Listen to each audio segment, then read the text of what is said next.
Hey guys, ThePolishElf here, bringing you a new video in my writing series, and this is all about conflict and how to insert it in your story, where to use it, etc. So, let's just dive into our first question of the day that I think really needs to be explained first. What exactly is conflict? Conflict, what I would describe it as, is the interesting story within your story.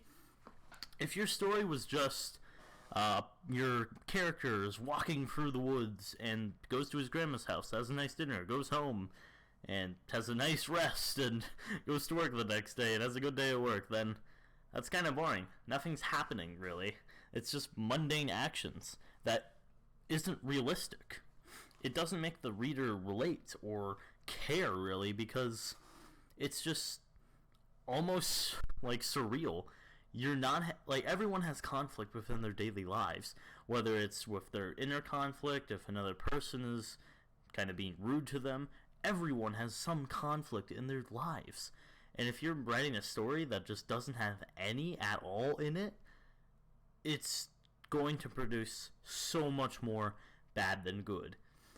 If you just have happy one emotion in there and it doesn't have any, like, almost like underlying feelings towards it, there isn't like any change almost. If there isn't anything conflicting with the story, it's just so weird.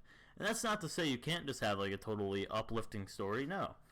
But there needs to be some conflict in it. I watched a movie actually while researching this called La Libertad. It's a movie made in Argentina in 2001. It was interesting. It's an hour-long movie about a woodworker. That's it. It's his daily life. It's very boring. It's a very, very boring movie.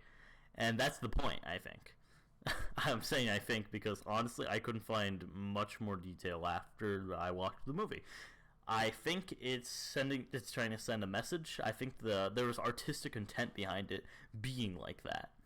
And that's fine. If you want to make a piece like that, that's fine. If you have an artistic vision and you have a message to send with your movie or book, etc., about what you're trying to say, but it's in a kind of a surreal light, that's totally okay, and you can do that.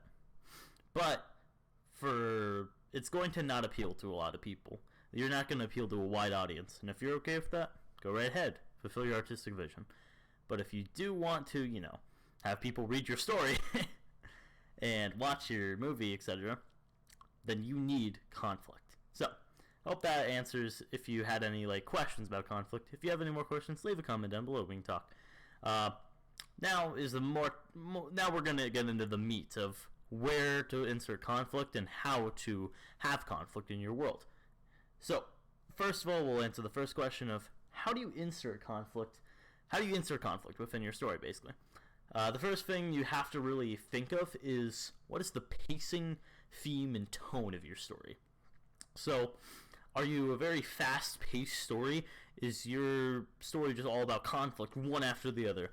Or you're a slow burn kind of story, where there's conflict here and there, but some of it's like transitional, some of it is just kind of like inner conflict that's happening here and there? Or is there just kind of like little conflict because you're kind of trying to establish something, You gotta think of all that first. And then your theme of kind of like what's going on in the world, Kind of like, alright, are we kind of, basically, what are you trying to build with your theme? And how is that going to affect your conflict? And then finally, how is your tone affecting your conflict? If you have a darker world, and you're kind of having actually, no. It's a better example to use this. If you're having a lighter world and you're having a lot of inner conflict and self-doubt about just very dark things, and that wasn't established that your character is having that, it's going to be awkward. It's going to just kind of not thematically, but more so it's going to tonally just not fit in your story. It's going to kind of make the viewer question what you were thinking, So you really got to think of when to appropriately add conflict to your story.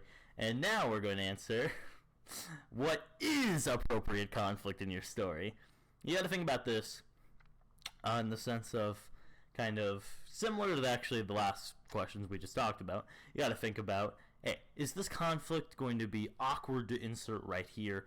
Or is it going to be awkward? If you already know where you want to insert conflict, is this kind of conflict going to be awkward? Like if you have a man kind of having inner conflict about himself, kind of having self-doubts, then, and your story, like, it just makes more sense for that. That's fine. But if you have that same scene where you do know you want conflict here, but instead of fighting himself, he fights other people. He gets in like a raid boss. He just goes like 1v5 and just beats up a bunch of people, a bunch of thugs, and that's the conflict for that scene. That's going to be so awkward. That's just going to not be interesting. It's going to mess up your formula. Well, I mean, it might be a little interesting just being like, what's going on here? What the hell? But it's going to be awkward, I should say. And it's going to make people very confused and just kind of dislike your story, even if they really want to like it. I know, because there's popular examples of this, like The Room. That's one of the most popular kind of so bad it's good movies. There's so many, besides the incomprehensible dialogue, there are just so many weird points where it just doesn't make sense for conflict to be there, or it doesn't make sense for this conflict to be just happening in general. None of it just makes sense. So that's a thing that's liked because it doesn't make sense, but I'm pretty sure not a lot of people can make something that incomprehensible. So stick to what is, understandable for a person to actually view. Finally, I should say, but I do have another point that's, I would say, one of the most important points that I had, and I was thinking about this, that I've seen a lot of inexperienced writers fail on, and that's bending their characters to go into this conflict. Kind of basically changing your character's morals or motivations to make them go into this conflict.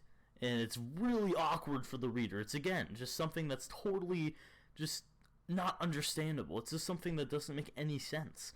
So you're just going to confuse the reader by doing that. A good example I thought of, well, actually I was just thinking of, imagine writing this in your story. If you had this kind of morally ambiguous character who did a lot of like bad things, and then they randomly had this super altruistic act, the super righteous act, and they act like it's nothing new, and you're just not going to like talk about it. Basically, you're just going to be like, yeah, that happened. That's not going to make any sense, and it's going to be so weird. If you have the same morally ambiguous character having random inner conflict in the middle of the story after doing just bad things through half the story, and this having no setup, and he just randomly thinks to himself, kind of like conflicts of himself, just being, I think I am actually a righteous man, I am not evil, etc., etc., then that's just going to be so weird to read and view. It's just going to be like, what? What led him to this line of thinking? This doesn't make any sense. You have to basically think, like I wrote here, an actual sentient human being, and make choices that make sense for a living, thinking, intelligent creature to make. Really think about, hey, what would an actual human, or even if you don't have a human, what would an actual sentient, intelligent being do in this situation? What would, like, trying to apply their reasons and morals, basically. Don't apply your reasons and morals, apply their reasons and morals, but think, like, logically, basically. Or if they don't have very logical reasons or morals, think illogically in their shoes. And if you do something that kind of conflicts, or contradicts, I'd say is more appropriate, with their character at the moment, then build that up. Like, actually make that a point in their character development. That would be interesting. But just randomly having a morally ambiguous character do altruistic acts to make him seem more appealing and cool to the audience, it's just not. It's just really dumb and really confusing. So I'm sorry, your edgy vampire boyfriend cannot also be a cool Batman-like vigilante who is like basically puts the innocent before the criminals and things like that. Unless you develop it, I should say. But he can't just be on the side doing that, because it's just stupid. I will be blunt. It is just stupid, and it doesn't make any sense.